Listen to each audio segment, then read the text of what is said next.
Estais é o reino dos céus. Que nós, ó Deus, como pais, possamos, ó Deus, fazer como o Senhor quer que façamos, levá-las a Ti, através da palavra nos nossos lares, através, ó Deus, do congregar, ó Deus, trazendo-as à casa do Senhor. E que elas possam crescer na graça, no conhecimento do Senhor Jesus e serem cheias do Espírito Santo, juntamente com seus pais, ó Deus. Ó Senhor, nós sabemos que o Senhor faz a obra, então abençoa também o culto que elas vão apresentar ao Senhor, ó Deus, ali na salinha, juntamente com a regente do culto, esteja usando, ó Pai, para a Tua glória, e nós também possamos ouvir a Tua palavra e obedecer em nome de Jesus. Amém. Amém, glória a Deus. Enquanto nós cantávamos, eu estava pensando também no Salmo de número 84, né, quando o salmista diz: quão amáveis são os teus tabernáculos, Senhor dos exércitos. A minha alma suspira e desfalece pelos átrios do Senhor. O pardal encontrou casa e andorinha ninho para si, os teus altares, Senhor dos exércitos. E aí, mais na frente no Salmo ele diz assim: prefiro estar na porta da casa do meu Deus, prefiro estar na casa do Senhor, do que estar 1000 dias em qualquer outro lugar. Então, bem-aventurado você que está aqui na casa do Senhor, né? Muitas vezes nós encontramos obstáculos, as dificuldades, mas Deus nos dá essa bênção de podermos vencer e estar aqui cultuando ao Senhor. E a vida cristã, queridos, é isso. A vida cristã é feita de pequenos atos, né? É simples, a vida cristã não é complicada. A vida cristã é leitura da palavra de Deus diariamente, todos os dias, oração diária, devocional. A vida cristã é feita de congregar, de estar na casa do Senhor, de batizar, de tomar a Santa Ceia, de evangelizar, de discipular. Isso é a vida cristã. Então, que o Senhor nos ajude a assim fazer. Quero que você abra a sua Bíblia comigo em Gênesis capítulo de número 2, os versos 16 e 17.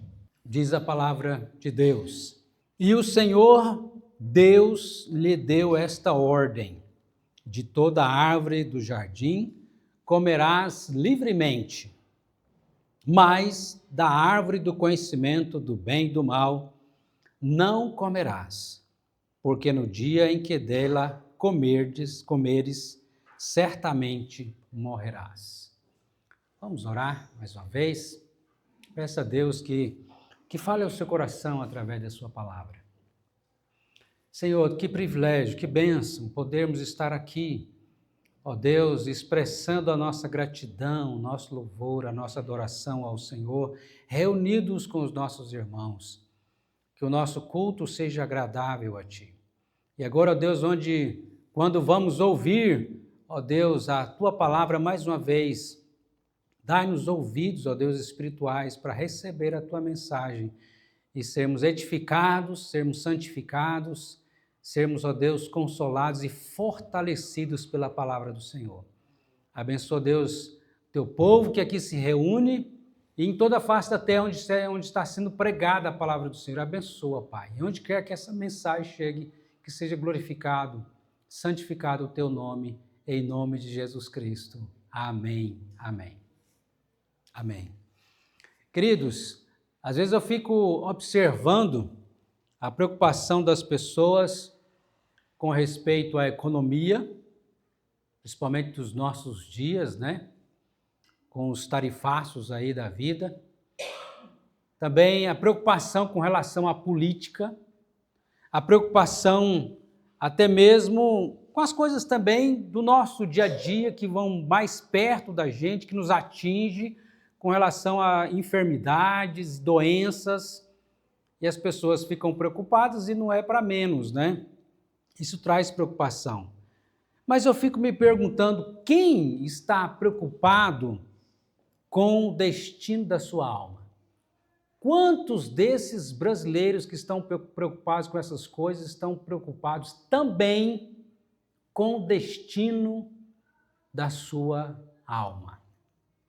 E outros, muitos outros, estão ainda vivendo a vida como se não houvesse um dia a morte, né? Como se não fossem morrer. Estão vivendo a vida. E muitos estão caminhando pelo caminho largo, o caminho da perdição.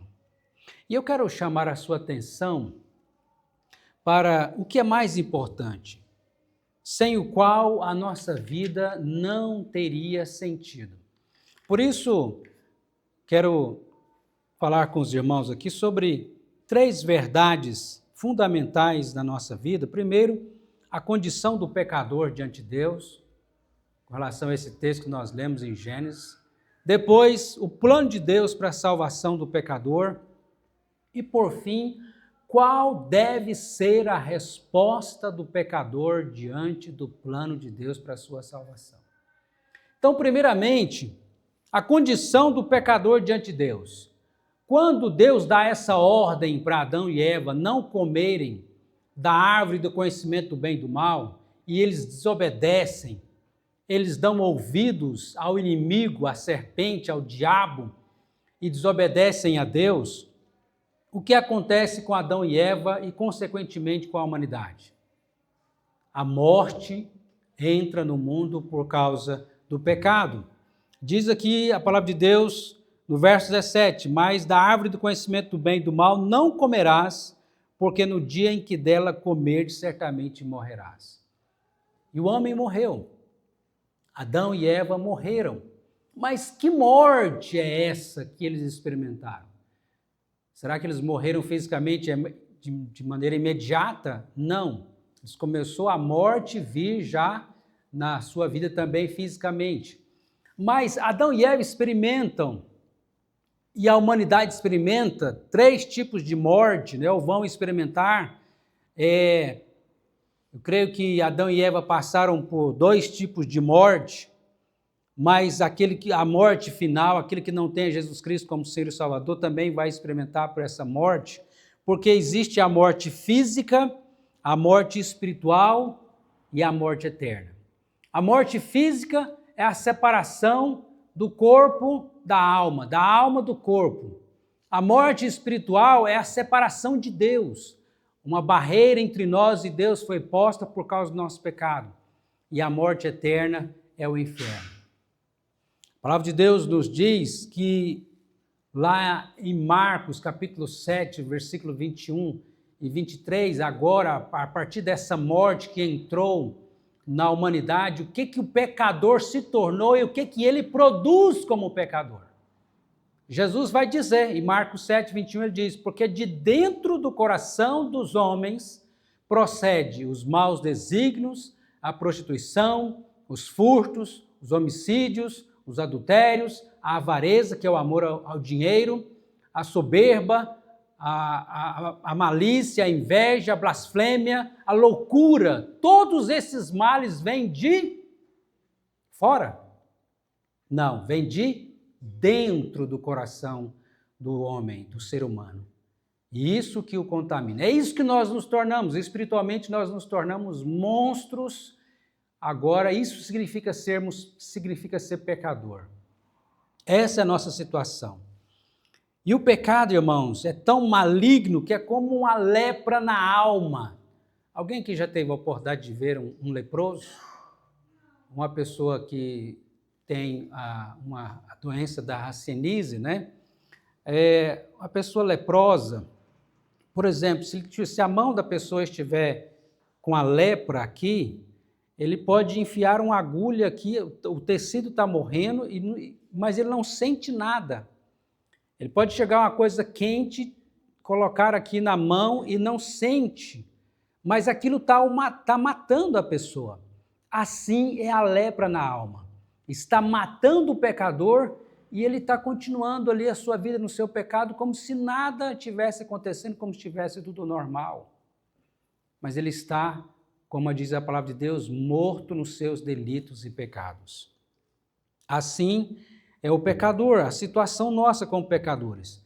Mas talvez você diz, mas pastor, onde que fica o livre-arbítrio do ser humano?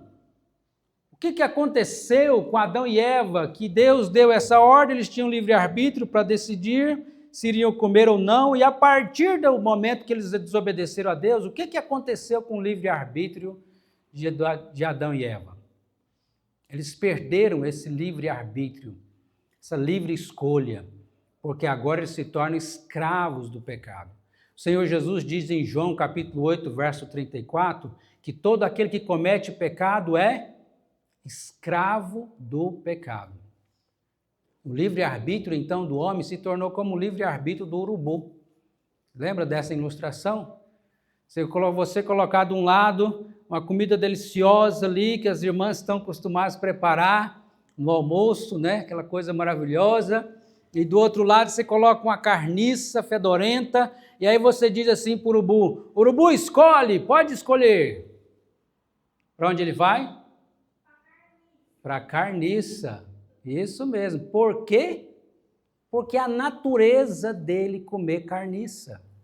Ele não quer comida boa, gostosa. Por isso que o ser humano, pecador, ele não quer as coisas de Deus, ele quer a carniça, ele quer o pecado, ele quer aquilo que desagrada a Deus, que ofende a Deus. Esse é o nosso livre-arbítrio, o livre-arbítrio urubu. Escravos do pecado nos tornamos. Mas graças a Deus que a história não termina aí, porque caso contrário estaremos todos nós no inferno. Deus, então, na sua bondade e misericórdia, já aqui no capítulo 3 de Gênesis, já apresenta a solução do Salvador, quando ele diz à serpente, né, porém inimizade entre ti e a mulher, entre a tua descendência e o seu descendente, este te ferirá a cabeça e tu lhe ferirás o calcanhar. Apresenta já o Messias, como nós cantamos. O Messias, que é o Senhor Jesus Cristo, o Salvador prometido, viria. Então, o plano de Deus, quero falar então um pouco agora sobre o plano de Deus para a salvação desse pecador. Primeiro, a condição do pecador diante de Deus, morto nos seus delitos e pecados e condenado por causa do seu pecado. Mas o plano de Deus para a salvação do pecador está resumido lá em João 3,16. Você conhece, Samuel? João 3,16 de cor? Vamos falar juntos? Porque Deus amou ao mundo de tal maneira que deu seu Filho unigênito para que todo aquele que nele crê não pereça, mas tenha a vida eterna. Graças a Deus. Apesar do nosso pecado, da malignidade da nossa situação, o Senhor teve compaixão e misericórdia de nós, nos amou de uma maneira tão grande, tão extraordinária, tão especial, um amor eterno, que enviou o seu Filho Jesus Cristo para morrer por mim e por você numa cruz, para pagar os meus e os seus pecados, para que eu e você nele crendo, não venhamos a perecer a morte eterna, mas tenhamos a vida eterna. Olhe que mudança de situação. Caminhávamos para o inferno, agora caminhamos para o céu. Sabe por quê? Porque Cristo sofreu o inferno lá na cruz, no nosso lugar. Romanos capítulo 6, versículo 23 diz, porque o salário, o preço do pecado é a morte. O preço do pecado é a morte. E aí só existe dois lugares para se pagar o pecado. O pecado não se paga com sofrimento. Eu estou sofrendo tanto que eu acho que eu estou pagando um monte dos meus pecados. Não paga. Sofrimento não paga pecado. Você sofre as consequências. Nós sofremos as consequências do nosso pecado muitas vezes, mas pagar não paga. Eu vou fazer muitas boas obras que aí eu vou fazer uma média, vou pagar, vou compensar os meus pecados. Também não resolve. Pecado só se paga em um desses dois lugares. O primeiro lugar é na cruz, na morte de Jesus Cristo, lá na cruz. O que Jesus está fazendo na cruz? Pagando o meu e o seu pecado. Então Jesus ele sofre o inferno na cruz, no meu e no seu lugar. Porque o preço do pecado, o salário do pecado é a morte. Para aquele que não creu em Jesus Cristo como Senhor e Salvador, ele terá então que pagar o seu pecado na onde? O outro lugar que se paga pecado? No inferno. Para quem não creu em Jesus como Senhor e Salvador da sua vida, também a palavra de Deus é clara em afirmar no mesmo texto, João 3,16, todo que nele crê não pereça, mas se não crê, não se arrependeu dos seus pecados, não creu em Cristo como seu Senhor e Salvador, ele vai perecer e vai ter que pagar a sua dívida no inferno, porque Deus é justo juiz. Como já foi pregado aqui no texto de Apocalipse, né? Todos serão julgados. Todos serão julgados e aquele que não tem a Cristo como Senhor e Salvador está debaixo de condenação. Mas Cristo na cruz, ele vence a morte, ele vence o pecado e ele vence o diabo. A morte porque ele morreu e ressuscitou, rompendo os grilhões da morte. A vida não poderia ser presa pela morte. Ele venceu a morte. Tem um livro, até antigo, né? Mas tem um título muito curioso que diz o seguinte: A morte da morte na morte de Cristo. Porque Cristo venceu a morte. A morte da morte na morte de Cristo. Também ele vence o pecado porque o preço do nosso pecado foi pago. E todo aquele que nele crê não tem mais nenhuma dívida diante de Deus. Ele vence o diabo porque ele esmagou a cabeça da serpente, esmagou a cabeça do diabo lá na cruz. É isso que diz a palavra de Deus. Certa vez, Lutero, contando um sonho que teve, dizia que o diabo lhe apresentava uma lista dos pecados que ele havia cometido. Olha aqui, Lutero, você quer ser salvo? Como você vai ser salvo com esse tanto de pecado? Você não pode ser salvo, você é um pecador, você tem uma lista aqui de pecados que nunca se acaba. E aí, Lutero disse para o diabo, mas você esqueceu de escrever embaixo, pago por Cristo lá na cruz. Cristo pagou todos os meus pecados lá na cruz. Eu fui lavado e remido pelo sangue de Jesus. É isso que nos salva, queridos. Não são as nossas boas obras. Aliás, as nossas obras só nos condenam, porque são imperfeitas. As nossas boas obras que nós fazemos pela graça e misericórdia de Deus, não é para nós comprarmos a nossa salvação, mas para recebermos um galardão pela graça do Senhor. A única obra que pode nos salvar é a obra de Jesus Cristo lá na cruz. Essa sim foi perfeita, porque ele pagou quantos dos nossos pecados lá na cruz? Todos, louvado seja Deus. Não sobrou nenhum mais para você pagar.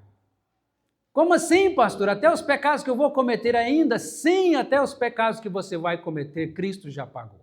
Do passado, do presente e do futuro. Porque se ficasse um pecado para mim pagar, eu teria que pagar no inferno. Pastor, mas isso aí, será que a pessoa, já que Cristo pagou todos os meus pecados, eu não vou então pecar à vontade? Porque já que está pago, eu vou lambuzar no pecado? Claro que não. Quem saiu da fossa do lamaçal do pecado não quer voltar para o pecado.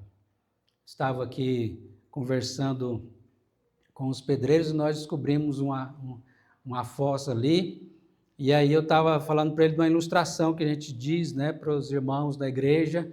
Imagine alguém que foi tirado de uma fossa, caiu dentro de uma fossa, a gente estava brincando, já pensou a pessoa cair dentro de uma fossa, né? Cheio de merda. E aí aquela pessoa foi resgatada, depois que estava... Alguém vai lá e tira lá de dentro daquela fossa. E lava, e toma um banho, e desintoxica, e faz uma limpeza, e fica bonitinho, põe um talco, né? Fica cheirosinho. Você acha que essa pessoa vai querer pular de novo dentro da fossa? Não, né? Você está louco? Como assim? É claro que não! Quem foi liberto do pecado, da escravidão do pecado, não quer voltar para o pecado. Amém, queridos? Por isso, vejamos então, finalmente, qual deve ser a resposta do pecador diante de tão grande obra de Deus para a nossa salvação. Qual deve ser a minha e a sua resposta a Deus? Nós devemos nos arrepender e crer em Cristo como Senhor e Salvador da nossa vida. É o que diz Atos capítulo 3, verso 19, várias vezes isso é citado tanto por Jesus, como pelos apóstolos, como pelo próprio João Batista, que veio preparando o caminho para a vinda de Cristo, e os próprios profetas. E aqui, Pedro pregando, em Atos 3, verso 19, ele diz: arrependei-vos, pois, e convertei-vos para serem cancelados os vossos pecados. Arrependei-vos, pois, e convertei-vos. Essa deve ser a resposta do pecador diante da obra de Deus para salvá-lo. Porque, queridos, entenda uma coisa: fé sem arrependimento é uma fé morta. Fé sem arrependimento é uma fé morta. Você já ouviu a pessoa dizer assim: nossa, eu tenho muita fé em Deus. Mas aí você vai ver a prática da vida da pessoa. Mas cadê essa fé? Só da boca para fora? Será que essa fé agrada a Deus? De jeito nenhum, né, Samuel? Não agrada. A fé tem que vir acompanhada de arrependimento, porque a verdadeira fé gera mudança de vida, gera mudança de comportamento, de atitude. E arrependimento é tristeza por ser um pecador, por ofender a Deus com os seus pecados e um desejo de reconciliar-se com Deus. Agora, não confunda arrependimento com remorso. Qual a diferença, pastor, entre arrependimento e remorso? Remorso é quando a pessoa sente tristeza pelas consequências do pecado. É aquele que enche a cara, o bêbado, aí ele come alguma coisa, depois você sabe o que acontece, come e tal, e aí aquela situação horrorosa, Tinha uma piada que meu pai contava, diz o seguinte, que o bêbado misturou pinga com ovo, Passou mal, que quase morre, vomitou até não ter mais jeito. Fulano, como é que você faz isso? O amigo aconselhando ele: fulano, não pode fazer isso não. Você comer ovo e tomar pinga. Aí ele, com aquele remorso, estava com tanto remorso, falei: eu não vou comer mais ovo. Mas a pinga não deixa. Ia deixar o ovo, mas não deixava a pinga. Isso é o remorso. Continua no pecado, só tem pela consequência, tem tristeza pela consequência que aquilo lhe causou, ele não tem arrependimento por causa do mal que ele praticou, tem remorso pela consequência daquilo. É a mesma coisa do mentiroso. Se o mentiroso não for pego, está tudo certo, está tudo beleza. Se o adúltero não for pego, está beleza. Mas o arrependimento, a pessoa sente tristeza por ser um pecador, por estar ofendendo a Deus com o seu pecado. Por isso que Davi, no Salmo 32, no Salmo 51, ele confessa o seu pecado e ele diz: pequei contra ti, Senhor, contra ti. O seu pecado, primeiramente, é contra Deus. E o pecador arrependido, ele sente isso. Ele sente isso. Mas esse é o primeiro passo da reconciliação. Felizes daqueles que experimentam o arrependimento dos seus pecados. Porque é pelo arrependimento que vem a reconciliação com Deus. E eu te pergunto, você já se reconciliou com Deus? Isso já aconteceu com você? O arrependimento chegou na sua vida? Você é verdadeiramente alguém que se converteu a Cristo, como diz aqui: arrependei-vos, pois, e convertei-vos para serem cancelados, apagados os vossos pecados. Há perdão quando há arrependimento. E aí a palavra de Deus nos ensina em 1 João 1,9: confessai os vossos pecados e Se confessarmos nossos pecados, Ele é fiel e justo para nos perdoar os pecados e nos purificar de toda a injustiça. Qual vai ser a sua resposta a Deus diante da obra de Cristo lá na cruz? Qual a sua resposta? Que resposta você deu? Você já se arrependeu e creu? Se sim, então com certeza você vai desejar também o batismo e fazer sua profissão de fé. Porque a palavra de Deus diz lá em Marcos 16, versículo 15, 16, Jesus diz assim: disse Jesus, ide por todo o mundo e pregai o evangelho a toda criatura. Quem crê e for batizado será? Quem crê e for batizado será salvo. Quem, porém, não crê será condenado. Se você deseja salvação, fale com Deus agora em oração. Amém? E se você já tem certeza da sua salvação, dê graças a Deus, porque isso é obra de Deus na sua vida. Amém? Você é um bem-aventurado. Você é um abençoado por Deus. Então eu vou repetir mais uma vez. Se você deseja salvação, agora é a sua vez de falar com Deus em oração. Você deseja salvação? Fale com Deus então, peça para Ele agora. Deus, me salva, eu sou um pecador, eu reconheço. Eu preciso da salvação, eu reconheço e peço que o Senhor tenha misericórdia de mim. Eu acredito que Jesus lá na cruz pagou o meu pecado e eu me rendo a Ti, de corpo e alma. E você que já tem certeza da sua salvação, dê graças a Deus. Vamos orar? Vamos ficar de pé, mais uma vez, e falar com Deus em oração. Creio eu que Deus falou com você através da sua palavra. Então fale com Ele agora em oração. Fale com Ele. Ele está ouvindo a sua oração. O seu pensamento, volte-se para Deus e fale com Ele.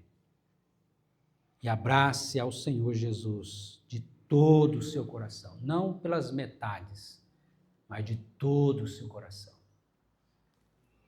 Deus querido, Deus maravilhoso, quão grande salvação o Senhor operou, ó Deus, na morte de Jesus Cristo lá na cruz, pagando o preço do nosso pecado. Obrigado, Senhor meu Deus, porque Ele venceu a morte, o pecado e o diabo, nos livrando da escravidão da qual nós nos encontrávamos como pecadores perdidos, mas o Senhor nos salvou. O Senhor nos deu arrependimento e a fé em Jesus Cristo como nosso Senhor e Salvador. Obrigado, Pai.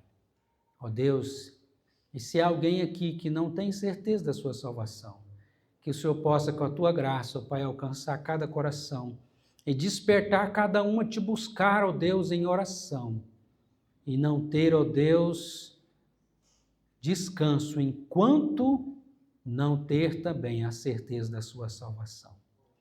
Faz essa obra, ó Pai, nós te pedimos e te agradecemos. Em nome do Senhor Jesus Cristo. Amém. Amém.